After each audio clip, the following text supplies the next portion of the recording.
మనం ఇప్పుడు ఛత్రపతి శివాజీ మహారాజ్ సముద్రం మధ్యలో కట్టించిన కోట దగ్గరికి వెళ్ళిపోతున్నాము. అక్కడ కనిపిస్తుంది కదా కోట. ఆ కోట దగ్గరికి వెళ్ళాలంటే మనం సముద్రంలో ఒక పడవ వేసుకొని వెళ్ళాలి.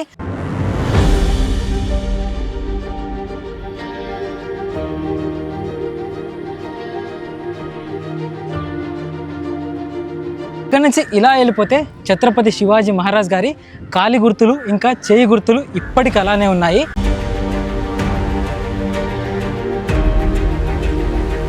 మరి శివాజీ మహారాజ్ సముద్రం మధ్యలో ఇంత పెద్ద కోట ఎందుకు కట్టాల్సి వచ్చింది? అసలు సముద్రం మధ్యలో అంత పెద్ద కోట ఎలా ఆగింది?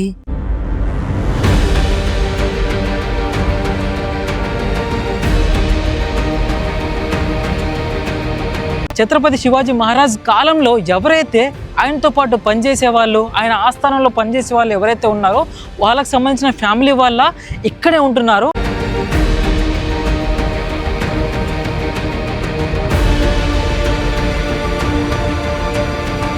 ఇక్కడ వెనక మీకు ఒక టెంపుల్ లాగా కనిపిస్తుంది కదా. బయటకు చూస్తే టెంపులే ఉంది, అది శివుడిది టెంపుల్ బయటకు ఎవరికైనా సరే. కానీ లోపల ఒక అండర్ గ్రౌండ్ టన్నల్ అయితే ఉంది.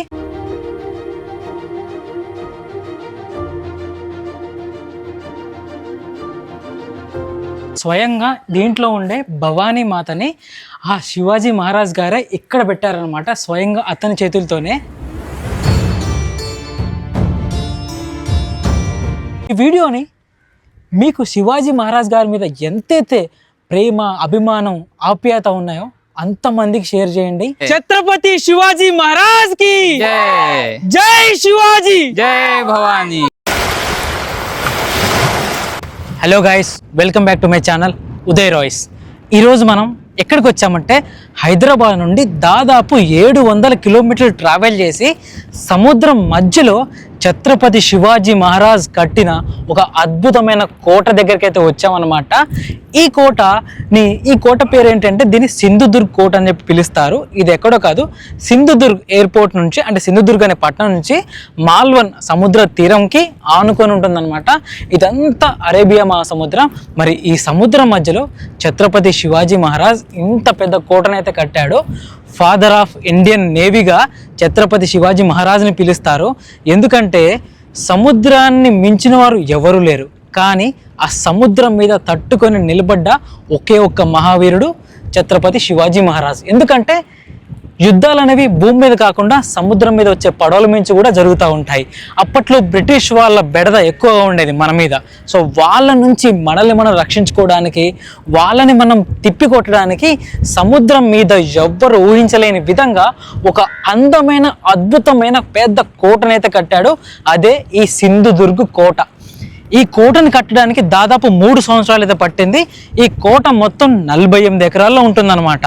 మరి ఈ సముద్రం మధ్యలో అంత కోట అంత అలలకి ఎట్లా తట్టుకుందయ్యా అంటే, ఈ కోటను కట్టేటప్పుడు దాదాపు 4000 పౌండ్ల సీసంని ఆ రాళ్ళ కింద పెట్టారనమాట. అందుకే ఇప్పుడు కూడా చెక్కు చెదరకుండా చాలా స్ట్రాంగ్గా ఉంది. సో లోపలికి వెళ్ళిన తర్వాత ఎలా ఉంటుందో అనేది నాకు చాలా ఎక్సైట్మెంట్గా ఉంది. అండ్ ఇంకో విషయం ఏంటి అంటే, ఆ కోట లోపల ఛత్రపతి శివాజీ మహారాజ్ గారి చేతి ముద్ర ఇంకా కాలి ముద్ర కూడా ఉన్నాయి. ఒక్కసారి లేట్ చేయకుండా లోపలికి వెళ్ళి చూద్దాము. ఆ సముద్రంలో ఉన్న సింధుదుర్గ్ కోటకి వెళ్ళాలంటే ఇలా బోట్ రైడ్ చేయాల్సి ఉంటుంది. పోవడం ఇంకా రావడం కలిపి 100 రూపీస్ అయితే ఛార్జ్ చేస్తారు పర్ పర్సన్కి.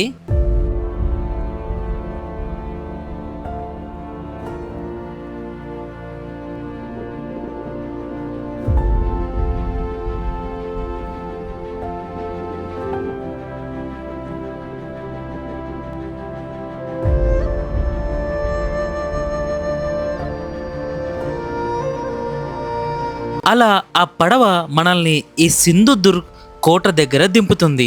కొంచెం దూరం మనం నడుచుకుంటూ వెళ్ళిపోతే ఆ కోట ప్రధాన ముఖ్య ద్వారం కనిపిస్తుంది. నార్మల్గా దూరం నుంచి ఎక్కడి నుంచి చూసినా సరే ఈ కోట మెయిన్ ఎంట్రన్స్ ఎవరికి కూడా కనిపించదు. అలా శత్రువులకి కనిపించకుండా ఉండడానికి మన ఛత్రపతి శివాజీ మహారాజ్ గారు అలా పకడ్బందీగా చాలా తెలివితోటి ఒక ప్రధాన ద్వారం ఎక్కడుందో కనిపినంత విధంగా ఈ ముఖద్వారాన్ని అయితే కట్టించారు. ఒక్కసారి ఈ కోటను చూడండి ఎంత స్ట్రాంగ్గా కట్టించారు. దాదాపు 350 సంవత్సరాలు పైగా అవుతుంది ఈ కోటను కట్టి. అన్ని సంవత్సరాలుగా సముద్రం నుండి వచ్చే అతిపెద్ద అలల్ని తట్టుకొని మరి ఈ కోట నిలబడి ఉన్నది. ఇప్పుడు ఇంత టెక్నాలజీ మనం ఎక్కడైనా చూస్తున్నామా? అస్సలు కూడా చూస్తలేదు. ఇది మనకి మెయిన్ ఎంట్రన్స్ ప్రధాన ద్వారం. చూస్తున్నారా ఎంత వంకరగా కరువు షేప్లో కట్టారు. ఇలా కట్టడానికి కూడా ఒక రీజన్ ఉంది. ఇప్పుడు ఈ సింధుదుర్గ్ కోట ఏదైతే ఉందో దాని ఎంట్రన్స్ దగ్గర అయితే ఉన్నామో ఎవరైతే శత్రువులు అయితే వచ్చారో వాళ్ళకి చాలా కన్ఫ్యూజింగ్ ఉంటుందన్నమాట కోట లోపలికి వెళ్ళడానికి. సో అంత కన్ఫ్యూజింగ్ అయితే కట్టారనమాట ఛత్రపతి శివాజీ మహారాజ్ గారు. అండ్ ఎవరైతే ఏనుగులు తీసుకొచ్చినా కూడా అవి ఇట్లా టర్నింగ్ ఉంటే యుద్ధం చేయడానికి అస్సలు అవి అవ్వదు. స్ట్రైట్గా ఉంటే ఫాస్ట్గా వచ్చేసి ఇట్లా ఆ తలుపులు బద్దలు కొట్టడానికి అయితే అవుతుంది కాబట్టి అదైతే అవ్వదు. ఇట్లా కర్వ్గా అయితే ఉందన్నమాట. అండ్ ఇది కూడా చాలా హైట్లో ఉంది. దాదాపు ఒక 30 అడుగులు అయితే ఉంటుందన్నమాట. అసలు ఎంత స్ట్రాంగ్ కట్టారంటే 350 సంవత్సరాల క్రితము అసలు ఆ టెక్నాలజీ ఎలా యూజ్ చేశారో నాకు ఇప్పటికీ అర్థమవుతలేదు. ఇప్పుడు చాలామంది ఆ ఇంజనీర్స్ ఎవరైతే ఉన్నారో అలాంటిది అస్సలు కట్టలేరు. అండ్ ఇప్పుడు ఈ మెయిన్ ఎంట్రన్స్ నుంచి వీలైతే ఒకసారి మనం గైడ్ని తీసుకొని లోపలికి వెళ్ళిపోయి ఈ చరిత్ర మొత్తం మనం తెలుసుకుందాం. మనం ఇప్పుడు ఈ సింధుదుర్గ్ కోట దగ్గర ఒక గైడ్ దగ్గరికి అయితే వచ్చాము. ఈ గైడ్ మనకి ఈ కోట గురించి ఉన్న చరిత్ర మొత్తం చెప్తాడు. క్లిష్టంగా క్లుప్తంగా చాలా వివరంగా అయితే చెప్తారు. సో అప్పట్లో చరిత్ర ఎలా ఉంది, ఆ వీరగాథలు ఎలా ఉన్నాయి, దీనికి ఇన్న బాధలేంది అన్నీ కూడా చెప్తారు. కాకపోతే వీళ్ళు హిందీ ఆర్ మరాఠాలో చెప్తారు. మనము హిందీ అయితే మీకు అందరికీ అర్థమవుతుందని చెప్పేసి అనుకుంటున్నాను కాబట్టి హిందీలో చెప్తారు. నమస్కార్ దాదాజీ. సంతోష్. జై శివాజీ, జై భవానీ. సో సంతోష్ है. मैं आपको अभी 1 घंटे के लिए गाइड करने वाला हूँ इस किले की. सर आप जिस किले पर आए इस किले का नाम है सिंधु दुर्ग. तो उसमें से सिंधु मीन्स होता है समुंदर और दुर्ग मीन्स होता है जो फोर्ट आइलैंड पे बनाया जाता है उसको दुर्ग कहा जाता है. सिंधु दुर्ग, विजय दुर्ग, सुवर्ण दुर्ग और पद्म दुर्ग ये 4 फोर्ट है समुद्र में बनाए गए थे. तो उसमें से सिंधु दुर्ग फोर्ट है. अब ये जो सिंधु दुर्ग फोर्ट है ना ये फोर्ट अपने छत्रपति शिवाजी महाराज ने नया बना हुआ फोर्ट है. ये किला बनाने के पहले आइलैंड था समुद्र के बीच में. अंदर जो आइलैंड की जमीन है 48 एकड़ है. तो उसको कुर्टे नाम के आइलैंड से जाना जाता था. और इस कुर्टे नाम के पत्थर के आइलैंड पर छत्रपति शिवाजी महाराज ने फोर्ट नया बनाया. और किला बनाने के बाद इसका नाम रखा गया था सिंधु दुर्ग. तो पूरे किले का एक ही एंट्रेंस है जहाँ से हम लोग एंटर करते हैं. और एंट्रेंस महाराज ने कैसे बना के लिए देखो उसका दरवाजा थोड़ा अंदर है और बाहर देखो उसको टर्न है. आप ऐसे टर्न लेके अंदर आ गए किले के अंदर. ये टर्न महाराज ने इसलिए बनाए थे कि पुराने काल में जब लड़ाई होती थी शत्रु लोग क्या करते थे किले के दरवाजा ब्रेक करने के लिए हाथी को यूज किया जाता था या लकड़ी का ऊन का यूज करते थे. हाथी का लकड़ी या ऊन का सीधे रेशे में दौड़ता है तभी दरवाजे को जोरदार धड़क मार के दरवाजा ब्रेक करता है लड़ाई के टाइम. लेकिन दरवाजे के बाहर टर्न होने से क्या होता है हाथी का दौड़ने का स्पीड कम होता है दरवाजे की तरफ. इसलिए महाराज ने गेट पर ये टर्न बनवा के लिया कि एनिमी लड़ाई के वक्त हाथी को यूज करके दरवाजा को ब्रेक न कर पाए. अभी समुद्र में हाथी कैसे आता है तो समुद्र को हाई टाइड लो टाइड रहता है. अभी ये लो टाइड चालू है. हाई टाइड में बोट यहाँ पर आती है गेट के पास. तो जिस दिन अमावस्या पूर्णिमा रहती है ना उस दिन शाम को पूरा लो टाइड होता है और पैदल आने का रास्ता खुला होता है इस किले पर. पैदल आ सकते हैं. और वैसे लो टाइड में एनिमी हाथी को यहाँ पर ला सकता था इसलिए महाराज ने यहाँ पर ये टर्न बनवा के लिया. अब ये टर्न बनाया देखो राइट साइड से. अब ऐसे राइट साइड से अंदर आ गए. ये राइट साइड से किस लिए बनाया कि कभी लड़ाई चलेंगी शत्रु लोग हमला करेंगे तो अपना मराठा सोल्जर अंदर जो रहते थे वो लड़ाई के लिए दरवाजा खोल के बाहर आएंगे और यहाँ पर आने के बाद लड़ाई को स्टार्ट करते वक्त अपने राइट हैंड में तलवार पकड़ के शत्रु पे वार करेंगे. ऐसा उनको राइट साइड में तलवार चलाने एक पेस मिलना चाहिए इसलिए टर्न को राइट साइड से ओपन बनाया गया. सोचा अगर वो लेफ्ट साइड से रखते तो अपने सैनिकों को ऐसे लड़ाई करनी पड़ती और अपने सैनिक लड़ाई में हार सकते थे. మన గైడ్ ఏం చెప్తున్నారంటే మీకు షార్ట్ కట్లో చెప్తాను. గెరిల్లా వార్ మీకు ఐడియా ఉంది కదా. ఛత్రపతి శివాజీ మహారాజ్ టెక్నిక్లో యుద్ధంలో ఈ కోట ఎంట్రన్స్ స్ట్రైట్గా ఉంటే పెద్ద పెద్ద ఏనుగులు వచ్చాయనుకోండి ఎలిఫెంట్స్ వాటి దూలాలు మొద్దులు ఉంటాయి కదా ఆ ఫోర్స్కి ఆ గేట్ని ఇలా గుద్దితే ఆ గేట్ అంతా పగిలిపోయి లోపలికి శత్రువులకు ఎంటర్ అయ్యే ఛాన్స్ ఉంది. అలా ఛాన్స్ ఇవ్వకుండా శత్రువులకి ఇలా టర్నింగ్ పెట్టారనమాట. టర్నింగ్ వచ్చేటప్పుడు ఆ ఎలిఫెంట్ ఫోర్స్ అనేది తగ్గుతుంది, స్పీడ్ అనేది తగ్గుతుంది కాబట్టి లోపలికి ఎంటర్ అవ్వడానికి ఛాన్స్ చాలా తక్కువ. ఇంకోటి ఏంటంటే రైట్ సైడ్ కర్వ్లో ఉంది కాబట్టి ఈ మరాఠా సోల్జర్స్ ఎవరైతే ఉన్నారో వాళ్ళకి రైట్ సైడ్లో ఆ కత్తి ఇలా చంపడానికి వీలుగా ఉంటుంది కాబట్టి ఈ రైట్ సైడ్ కర్వ్ అనేది పెట్టారు. ఇంకోటి కింద యుద్ధం చేస్తున్నప్పుడు పైన కూడా కొంతమంది సోల్జర్స్ అయితే ఉంటారు. హోల్స్ కూడా ఉంటాయి పైన. అక్కడ నుంచి వేడి ఆయిల్, హాట్ ఆయిల్ పోసేవాళ్ళు. ఆ హాట్ ఆయిల్ పోస్తే ఏమవుతుంది, కింద ఉన్న ఎవరైతే ఉన్నారో శత్రువులు వాళ్ళకు కూడా చనిపోయే వాళ్ళు అనమాట. ఇంకోటి, ఈ ఎంట్రన్స్ లోపలికి వెళ్ళడానికి ఒక సీక్రెట్ కోడ్ అయితే ఉంటుంది. ఆ సీక్రెట్ కోడ్ ఎవరైతే చెప్తారో వాళ్ళకి లోపలైతే ఎలో చేస్తారు. సో ఎన్ని టెక్నిక్స్ ఉన్నాయో చూసారా, ఇది మన గైడ్ అయితే ఇప్పుడు చెప్పారు. ఒకసారి లోపలికి వెళ్ళిపోయి చూసేద్దాం. సో ఇది మన కోట మ్యాప్. సో ఇదంతా చూసుకుంటే ఇక్కడ మనకి ఎంట్రన్స్ ఉంది కదా. సో ఇలా మనకి ఒక కర్వ్ షేప్లో ఎంట్రన్స్ ఉండేది. శత్రువులు అక్కడ నుంచి వచ్చినా కూడా ఎంట్రన్స్ ఎక్కడుందో కూడా కనిపెట్టలేకపోయేవాళ్ళు. అండ్ ఇక్కడ చూసుకుంటే ఇలా చిన్న చిన్నవి ఉన్నాయి చూసారా, ఇవన్నీ బురుజులు. ఆల్మోస్ట్ ఒక 27 ఉంటాయి. అండ్ ఇక్కడ మన సైనికులు అందరూ ఉంటారు. అండ్ వీళ్ళకి ఇండియన్ టాయిలెట్స్ ఉంటాయని కూడా చెప్పాను. అండ్ ఇలా చూసుకుంటే మనకి ఇక్కడ జిగ్జాగ్ షేప్లో అయితే ఉందన్నమాట దీని బ్యాక్ సైడ్ ఏదైతే ఉందో. అండ్ ఈ పార్ట్ అంతా కూడా ఏదైతే ఉందో ఇదంతా అరేబియన్ సీ కాబట్టి ఆ పడవలన్నీ కూడా అటు సైడ్ నుంచి వస్తాయి. అండ్ ఇక్కడ నుంచి ఇక్కడ వరకు మొత్తం స్టోన్స్ ఉంటాయి అనమాట, పెద్ద పెద్ద రాళ్ళు. ఈ రాళ్ళు ఉంటే ఆ పడవలు రాలేవు కదా. అండ్ వాళ్ళు ఫిరంగులు తెచ్చినా కూడా ఇక్కడ ఆపుకున్నా కూడా ఇక్కడ నుంచి వాళ్ళ ఫిరంగుల నుంచి గుండ్లేయడానికి పాసిబుల్ అవ్వే ఛాన్స్ ఉండదు. అండ్ కోట మీద కూడా ఎలాంటి దాడి జరగదు. అండ్ ఈ బురుజులు ఏవైతే ఉన్నాయో కొంచెం హైట్లో అయితే కట్టారనమాట. ఇక్కడ నుంచి మన వాళ్ళు ఫైరింగ్ చేస్తే వాళ్ళ బోట్లకి ఈజీగా తగిలి ఆ బోట్లన్నీ కూలిపోయాయి. సో ఎంత పకడ్బందీగా కట్టారు. అండ్ ఈ ఎంట్రన్స్ నుంచి ఇలా వెళ్ళిపోతే ఈ ఎవరైతే ఉన్నారో శివాజీ మహారాజ్ ఏవైతే ఉన్నారో ఆస్థానంలో వాళ్ళ 10th జనరేషన్ వాళ్ళు ఇప్పటికీ ఇక్కడ ఇల్లు కట్టుకొని అయితే ఉన్నారనమాట. వాళ్ళు ఇలా అయితే మనకి ఇప్పటికీ ఇక్కడ స్టే చేస్తున్నారు. ఇక్కడ నుంచి వాళ్ళు ఎక్కడికి బయటికి వెళ్ళరు. ఈ ఆస్థానంలోనే, ఈ సంస్థానంలోనే ఉన్నారు. ఇప్పటికీ శివాజీ మహారాజ్ వాళ్ళని కాపాడుతున్నారని చెప్పేసి వాళ్ళు బాగా నమ్ముతారు.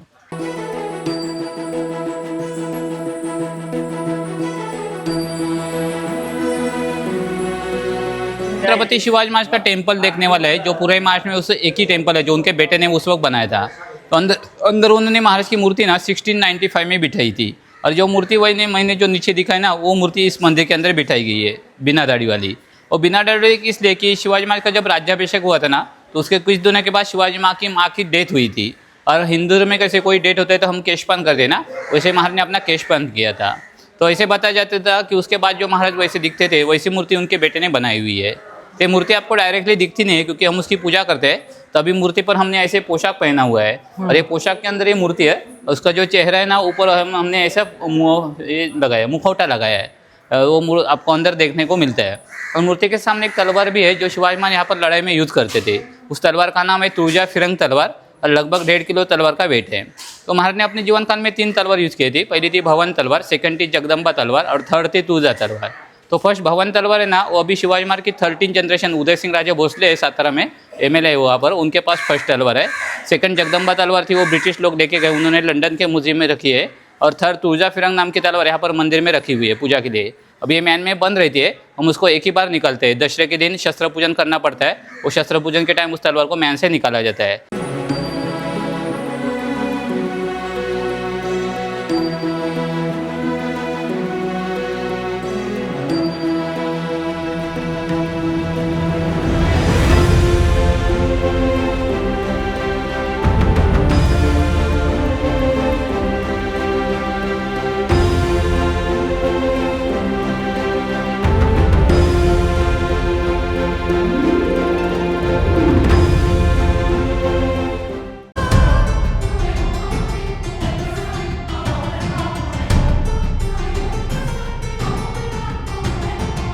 अभी सर हम लोग यहाँ पर एक महादेव टेम्पल देखने वाले हैं. हाँ. इस टेम्पल को शिवाजी महाराज ने किला बनाने के बाद इन सोल्जर की मदद से बाद में बना के दिया था. अब ये टेम्पल महाराज ने उस वक्त इसलिए बनाया था कि इस टेम्पल के अंदर से ना महाराज ने यहाँ पर एक अंडरग्राउंड टनल बनाया था. और ये टनल मालवन गाँव में एक ओझर नाम का ठिकाना है, उस ओझर नाम के ठिकान पर इस टनल को पहुँचा दिया था. 2-3 किलोमीटर का रास्ता है ये. ये टनल महाराज ने इसलिए बनाया था कि कभी इस किले पर लड़ाई होती है और शत्रु इस किले को घेर लेते जहाँ से, तो हमारे सोल्जर इस टनल से गांव जाके फूड सप्लाई लेके आते थे. यहाँ पर फूड सप्लाई नहीं था ना लोगों को खाने के लिए, हमारे गांव से उनको सप्लाई करते थे. लड़ाई क्या होता था, एनिमी अगर किले को घेर लेते ना तो उनका घेरा कैसा 1 साल तक भी हटता नहीं था. शत्रु भी स्ट्रांग रहते थे ना, तो 1 साल तक घेरा रखने से क्या होता था, हमारे अंदर का जो फूड खाना था ना वो खत्म होता था. तो अंदर के लोगों का खाना खत्म हो गया तो लोग लड़ाई कैसे करेंगे, भूखे रहेंगे. तो खाना लाने के इस टनल को बनाया था. अब ये टनल बनाया कैसे, लो टाइड में पानी सूखता है ना, अमावस्या पूर्णिमा आती है तब 6 घंटे का लो टाइड होता है. तो उससे क्या होता है, आप जहाँ से बोट में बैठ के आ गए ना, वो समुद्र के अंदर जो पानी के अंदर पत्थर है, वो पत्थर पानी के ऊपर आते थे लो टाइड में. तो जो पानी के ऊपर पत्थर आते थे उसमें से बड़े पत्थरों को बीचों बीच लेके छिन्नी हाथों से खुदाया जाता था और पत्थर को खोदते खोदते सुरंग किया जाता था। जैसे आज रेलवे का बोगदा बनाते ना, वैसे 300 साल पहले सोल्जर ने हाथ से समुद्र के पत्थर को खोदा था और उसमें से रास्ता बनाते बनाते गाँव तक पहुँचा दिया था। टनल बना के जब कंप्लीट होगा तो बाद में शत्रु को पता नहीं चलना चाहिए, इसलिए इसको बाहर से मंदिर का रूप दिखाया गया था। अगर कोई शत्रु किला जीतता है तो उसको जल्दी पता नहीं चलना चाहिए, इसलिए उसका मंदिर का रूप देके मंदिर के अंदर छोटा कुआं जैसा बना के उस कुएं के टनल को चालू किया था।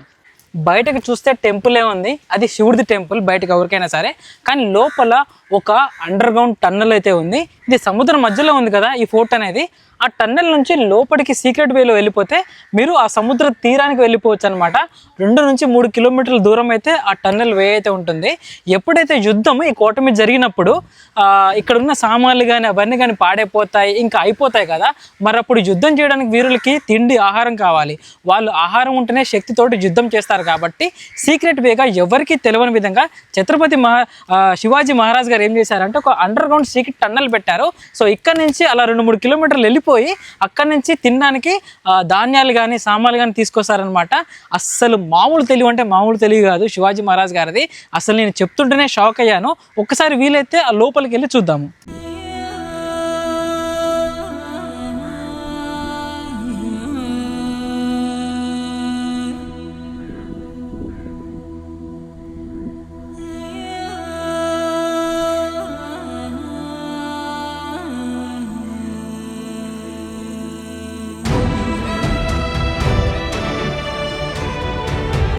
ఈ టెంపుల్ లా కనిపిస్తున్న సొరంగం దగ్గర అయితే ఉన్నాం అనమాట. సీక్రెట్ టన్నెల్ అనేది చూడడానికి ఇది బావిలా కనిపిస్తుంది, లోపలికి వస్తే బయట నుంచి చూస్తే ఆలయంలా కనిపిస్తుంది. అండ్ ఇక్కడ చూస్తే మీరు దీపాలలాగా కర్రతో పెడతారు కదా, అవి 2 ఇక్కడ పెట్టేవాళ్ళు అనమాట. అండ్ ఇక్కడ చూసుకుంటే కింద చిన్నపాటి రాళ్ళు ఉన్నాయి కదా, ఆ రాళ్ళతోనే కిందకి దిగి అక్కడ కనిపించే ఏదైతే ఉందో దాని లోపలికి వెళ్ళిపోయి అటు బయట తీరానికి వెళ్ళిపోయి సొరంగం నుంచి టన్నెల్ నుంచి ఏవైతే ఉన్న అవసరమైన సామాన్లు అవి సామాగ్రి తినడానికి అవన్నీ తీసుకొచ్చేవాళ్ళు. అసలు లోపల ఇలా ఉంటుందని ఎవరైనా ఎక్స్పెక్ట్ చేస్తారా? అస్సలు ఎక్స్పెక్ట్ చేయరు.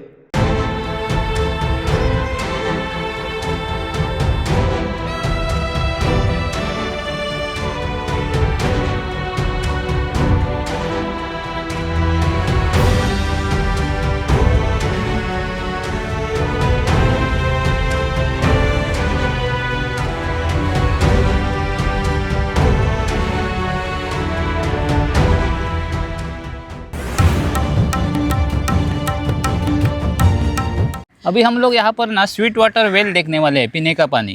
तो किले को देखो बाहर से समुद्र है चारों तरफ से, मतलब क्या है खारा पानी है, और चारों तरफ से भी खारा पानी होते हुए किले के अंदर स्वीट वाटर है भी किले का वैशिष्ट्य है। हाँ। छत्रपति शिवाजी महाराज ने जब आइलैंड चुना कि अपने को यहाँ पर किला बनाने का है, महाराज ने इंजीनियर को कहा पहले आइलैंड पर पानी ढूंढ निकालो, और जब पानी मिलेगा तभी काम किया जाएगा किले का, क्योंकि बांधकाम के लिए भी स्वीट वाटर चाहिए था ना। तो इंजन ने पहला पानी ढूंढ निकाला, बाद में किला बनाने को शुरुआत कर दी। अभी चारों तरफ से समुद्र होते बीच में स्वीट वाटर में नहीं, उस वक्त मुश्किल का काम था, उस टाइम ऐसे कोई टेक्नोलॉजी नहीं थी पानी ढूंढने वाली।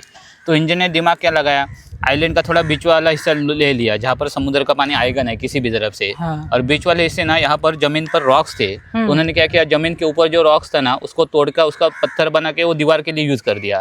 और जो जमीन पर पत्थर रह गए ना, वो जमीन के पत्थर को बीचों बीच लेके खोदा, और जितना वो जमीन में पत्थर था वो खोद के उसमें एक छोटा सा कुआं बनाया। जैसे हमने मंदिर में कुआं देखा ना, वैसे हम यहाँ पर अंदर देख पाए एक कुआं है जिसको पत्थर में खोद के बनाया है। और वो कुआं बनाने के बाद क्या किया, उसको ना दूसरे पत्थर से बाहर से स्क्वायर करके रखा हुआ है। हाँ। तो दूसरे पत्थर से स्क्वायर करने से क्या होता है, हर साल जब बारिश गिरना शुरू होता है तो बारिश का पानी बड़े वाले स्क्वायर में पहले इकट्ठा होता है, और वहाँ पर सामने जो होल दिख रहे हैं वो होल से पानी वो नीचे पत्थर में उतरता है। हाँ। और वो पत्थर में जाके नीचे स्टोर होता है, और बारिश का पानी पत्थर में स्टोर होने की वजह से वहाँ पर वो स्वीट वाटर तैयार होता है। What a vision, what a thought. అసలు చుట్టూ సముద్రం ఉంది, మరి వీళ్ళు నీళ్లు తాగడానికి ఎలా అనే ఒక్క ఆలోచనతోటి శివాజీ మహారాజ్ గారు ఏం చేశారంటే ఒక తీయటి వాటర్ అయితే ఉంటాయో అలాంటి బావుల్ని తవ్వించారు. మరి మీకు డౌట్ రావచ్చు, చుట్టూ సముద్రం ఉంది కదా బావిలో నుంచి నీళ్ళు ఎలా వస్తాయని చెప్పేసి. దీన్ని ఒక స్క్వేర్ షేప్లో కట్టారు. అండ్ ఆ వాటర్ ఎట్లా స్టోర్ చేసేవాళ్ళంటే రెయిన్ వాటర్ పడతాయి కదా, ఆ రెయిన్ వాటర్ని స్టోర్ చేస్తారు. రెయిన్ వాటర్ హార్వెస్టింగ్ మీరు అందరూ చదువుకునే ఉంటారు కదా. సో ఆ టెక్నాలజీ ఏదైతే ఉందో ఇప్పుడు మనం ఏదైతే చదువుకుంటున్నామో దాన్ని ఆల్మోస్ట్ 350 ఇయర్స్ బ్యాకే యూజ్ చేశారు. అలాంటి టెక్నాలజీస్ తోటి ఈ ఏదైతే ఉందో స్వీట్ వెల్ బావి అని చెప్పేసి అంటారో, ఇప్పటికీ కూడా 10 జనరేషన్స్ ఏవైతే ఉన్నారో వీళ్ళు ఇక్కడే ఉంటున్నారు కాబట్టి వీళ్ళు కూడా ఇవే నీళ్ళు తాగుతారంట. మళ్ళీ మీకు ఒక డౌట్ రావచ్చు, మరి ఆ నీళ్ళల్లో విషం ఎవరైనా కలిపితే ఎవరైనా శత్రువులు వచ్చినప్పుడు అలా విషం కలుపుకుని ఉండడానికి ఈ ప్రతి బావి దగ్గర ఒక సోల్జర్ అయితే కాపలాగా ఉండేవాడు. ఒక్కసారి లోపలికి వెళ్ళిపోయి కింద చూద్దాం ఎలా ఉంటుందో. సో ఇప్పుడు మనము ఈ స్వీట్ వెల్ ఏదైతే ఉందో నీళ్ళవి తీయగా ఉండే నీళ్ళ బావి లోపలికి వెళ్తున్నామో. సో చూస్తున్నారా, ఒక డబ్బా షేప్లో అయితే ఈ బావి అయితే ఉందన్నమాట. చూడండి, నీళ్ళు అయితే చాలా క్లియర్గా ఉన్నాయి. వా! సో ఈ నీటిని స్టిల్ ఇప్పటికి వీళ్ళు తాగుతున్నారు అప్పటి నుంచి కూడా. సో ఎలాంటి రోగాలు రాకుండా చాలా ఆరోగ్యంగా కూడా ఉన్నారు ఇప్పటికీ. यहाँ पर देख पा रहे हैं कि हमको पानी के अंदर एक पत्थर दिख रहा है, देखो वो पत्थर को खोद के वो कुआं बनाया है, और ये कुआं बनाने के बाद उससे दूसरे पत्थर से बाहर से स्क्वायर किया है. जब बारिश गिरना शुरू होता है, बारिश का पानी पहले ऊपर वाले पत्थर में स्टोर होता है तालाब की तरह, और जो होल रखे होल से पानी नीचे उतरता है, और वो नीचे वो पत्थर खोदा का उसमें पानी स्टोर होता है, और बारिश का पानी पत्थर में स्टोर होने की वजह से वहाँ पर वो स्वीट वाटर तैयार हो गए. इनको झरने नहीं है, तो उनको नीचे उतरने के लिए स्टेप भी बनाए थे.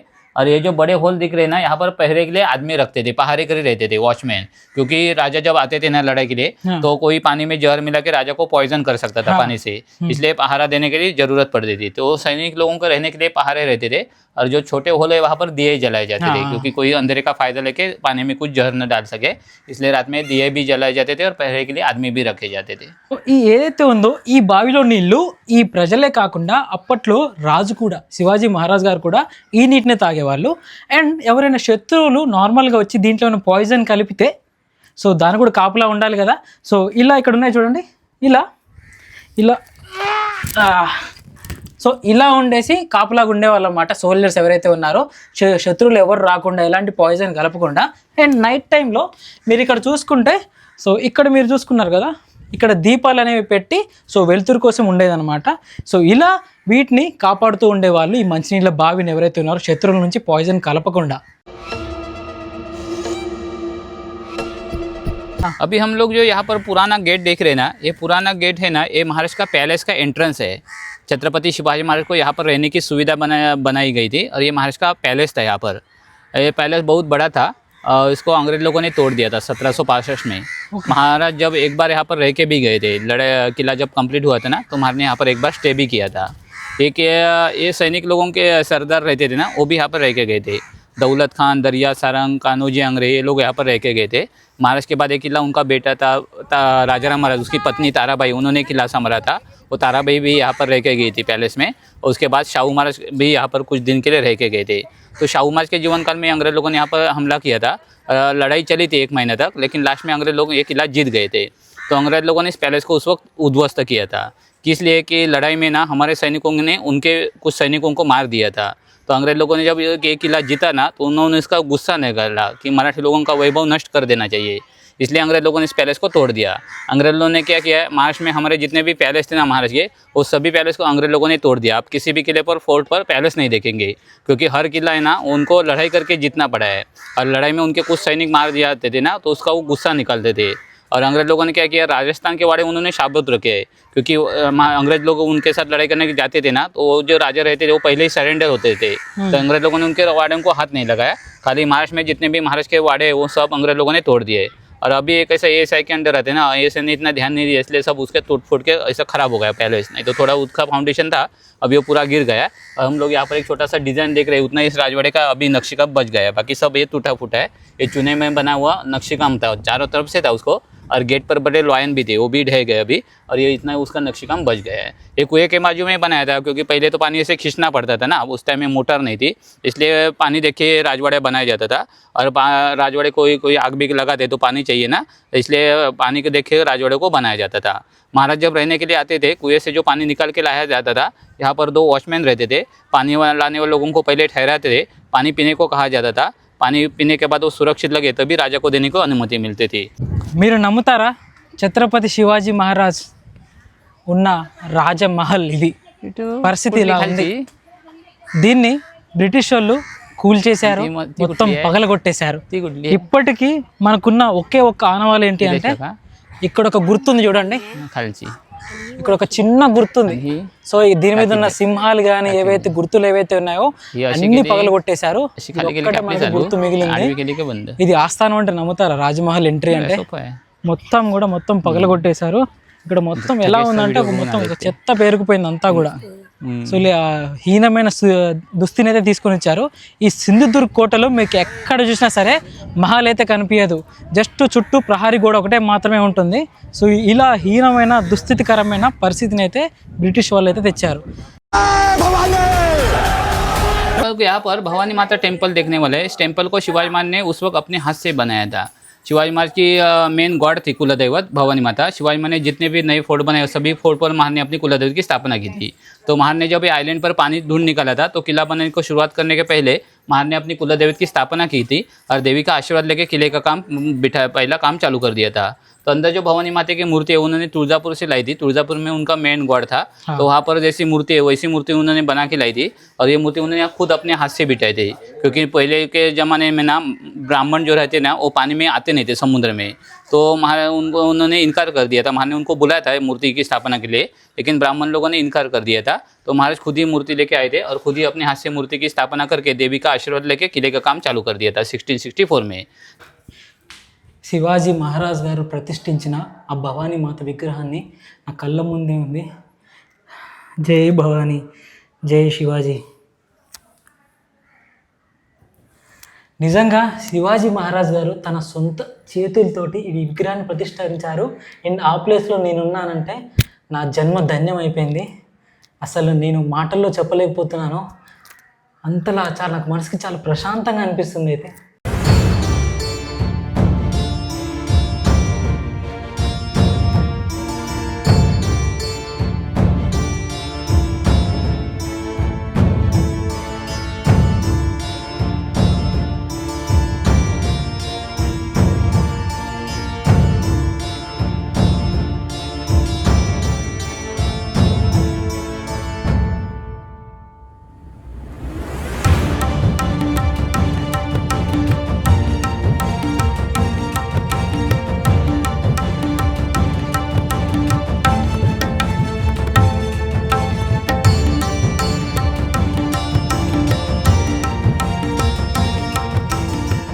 మనం ఇప్పుడు ఎక్కడున్నామంటే శివాజీ మహారాజ్ గారి ఆస్థానంలో కొన్ని డిఫరెంట్ వర్క్స్ చేస్తారు కదా.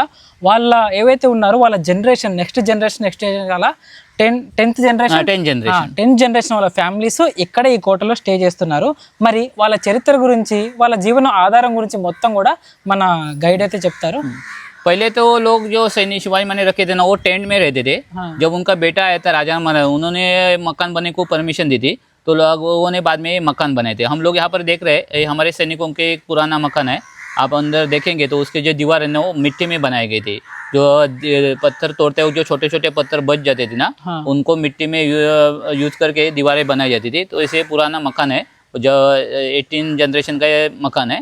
अभी 250 साल हो गए इस मकान को। वही पुराना मकान है। तो हमारे लोग फैमिली यहाँ पर रहती है। फाटा उनका सरनेम है। वो लोग आज भी यहाँ पर 10 जनरेशन के लोग यहाँ पर रहते हैं।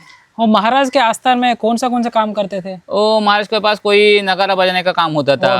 ढोल नगारा बजा। कोई पूजा के लिए पानी भी नहीं लाने का काम रहता था। कोई लोगों को तलवार के धार भी लगाने का वो काम रहता था। किसी के पास बाजार लेके आने का काम रहता था। ऐसे अलग अलग उनके काम रहते थे।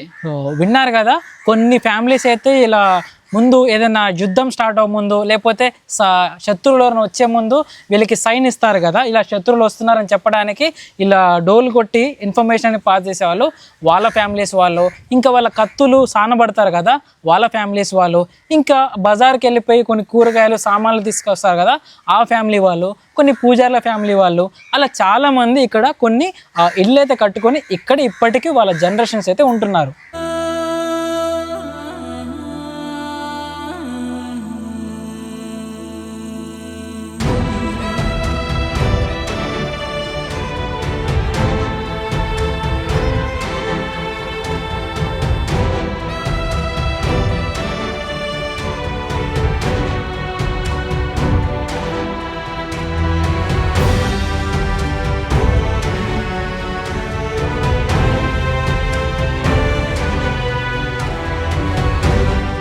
फिर हम जो आए किले की सबसे ऊंची जगह, इसको वॉच टावर कहा जाता है। अपने मेन सेना के सेनापति रहते ना, वो यहाँ पर रहते थे, उनकी रूम थी यहाँ पर। और इसे पुराने काल में ना वो सिंगल आंख वाली बाइनाकुलर रहती थी, उसे समुद्र में पहरा देना होता था। तो इस किले के नीचे गोवा था, गोवा में पुर्तगाली लोग रहते थे। गोवा के पहले वेंगुर्ला है, वहाँ पर डच लोगों की सत्ता थी। ऊपर की तरफ राजापुर है, वहाँ पर अंग्रेज लोग आके रहते थे। और आगे जंजीरा किला है पानी में, वहाँ पर सिद्धि जोहर नाम का एक शत्रु था।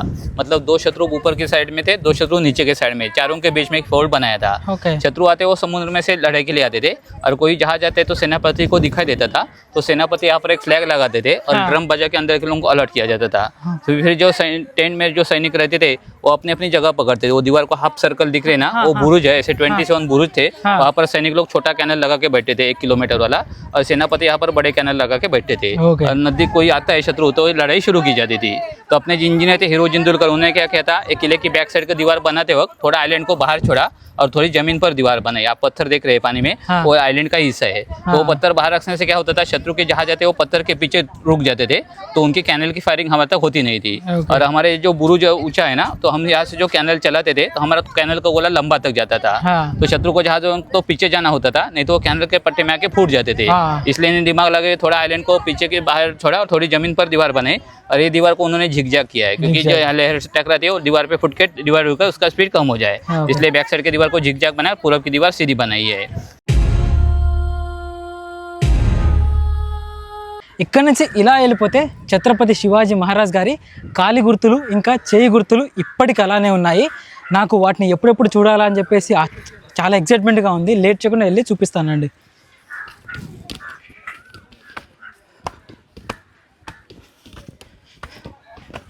అసలు ఎంత హైట్లో ఉన్నాయి అసలు, చాలా ఇంక్లైన్డ్గా ఉన్నాయి ఎక్కడానికి కూడా. అప్పట్లో వాళ్ళు తినే ఫుడ్ గట్టేది కాబట్టి వాళ్ళు ఈజీగా అవలీలుగా ఎక్కేస్తారు పైకి. మనకు కొంచెం కష్టం అవుతుంది. तो यहाँ पर ना छत्रपति शिवाजी महाराज के फुटप्रिंट फिंगरप्रिंट देखने वाले हैं, जो खाली इसी किले पर है। और उसका स्टोरी है, ये जब किला बन रहा था ना, तो 1665 में शिवाजी महाराज आगरा में फंस गए थे। तो महाराज आगरा में कैद होने की वजह से क्या हुआ था, महाराज जो किला बनाने के लिए पैसा भेज रहे थे वो पैसा आने का बंद हुआ था। तो उनके जो इंजीनियर थे हीरो जिंदुलकर, उन्होंने अपने खुद का पैसा लगा के किले का काम कंप्लीट कर दिया था। महाराज जब आगरा से छूट के आए तो उनको पता लग गया कि इन्होंने अपने संपत्ति से काम कंप्लीट कर दिया है, तो महाराज ने उसको उसकी सब संपत्ति रिटर्न देना चाहिए। तो उस वक्त उन्होंने अपना एक भी पैसा नहीं लिया महाराज से। वो बोला मैंने जो संपत्ति खर्चा की है वो मैंने स्वराज्य के लिए खर्चा की है, वो मैं पैसा नहीं ले सकता है। लेकिन महाराज बोले तुमने मेरे ऊपर विश्वास रख के बना के लिया, तो उनको मेरे से कुछ ना कुछ बख्शिश में लेना ही होगा। तो उन्होंने दिमाग लगा के क्या मांग के लिया बख्शिश में, हीरो जिंदुलकर ने खाली महाराज का पैर और हाथ का निशान मांग के लिया बख्शिश के रूप में। इसलिए इस किले पर वो महाराज का फुटप्रिंट फिंगरप्रिंट देख पाते हैं।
ఛత్రపతి శివాజీ మహారాజ్ గారు నాకెందుకో ఇంకా ఇక్కడే ఉన్నట్టు అనిపిస్తుంది. ఎందుకంటే ప్రతి గోడ మీద ప్రతి ఏదైతే ఉందో నేను వేసే ప్రతి అడుగులో కూడా శివాజీ మహారాజ్ గారితో కలిసి నడుస్తున్నా అనే భావన నాకు ఫీలింగ్ అయితే ఉంది. ఎంతో తెలివితోటి, ఎంతో కష్టపడి, ఎన్నో ధైర్య సాహసాలు చేసి స్వరాజ్యం కోసం చాలా కష్టపడ్డాడు, చాలా పోరాడాడు. కానీ చాలా తక్కువ ఏజ్లోనే చనిపోయారు. కానీ చనిపోయినా కూడా ఇప్పటికీ కూడా ప్రతి ఒక్క గుండెల్లో శివాజీ మహారాజ్ గారు ఇప్పటికీ బ్రతికే ఉన్నారు. శివాజీ మహారాజ్ గారి పేరు వింటే గూస్బంప్స్ వస్తాయి, నెత్తురు మరుగుతుంది. అసలు ఎంత ధైర్యం వస్తుందంటే ఆయన పేరు తెలుసుకోగానే చాలా ధైర్యం వస్తుంది. ఎక్కడ చూసినా సరే శివాజీ మహారాజ్ గారి విగ్రహాలు, ఆయన్ని ఎంత గొప్పగా ఆరాధిస్తారంటే దేవుడి కంటే ఎక్కువగా ఆరాధిస్తారు. ఈ సింధుదుర్గ్ కోటలో నాకు ఆయనతో నడిచినట్టే ఉంది. ఆయన ఇంకా మనతోనే ఉన్నారు. మీరు కూడా శివాజీ మహారాజ్ గారిని ప్రతి ఒక్కరు తలుచుకుంటారు. ఇంకా ఈ వీడియోని మీకు శివాజీ మహారాజ్ గారి మీద ఎంతైతే ప్రేమ, అభిమానం, ఆప్యాయత ఉన్నాయో అంతమందికి షేర్ చేయండి. మీ బలాన్ని, మీ శౌర్యాన్ని, మీ వీరత్వాన్ని లైక్ చేసి మరీ చూపించండి. వీలైతే కామెంట్ బాక్స్లో జై శివాజీ, జై భవానీ అని కామెంట్ చేయండి. ఛత్రపతి శివాజీ మహారాజ్కి జై. నా ఈ పిడికిలి చెప్తుంటేనే నాకు గూసంస్ వస్తున్నాయి. మరి చూస్తున్న మీకు ఎలా అనిపిస్తుందో తెలియదు.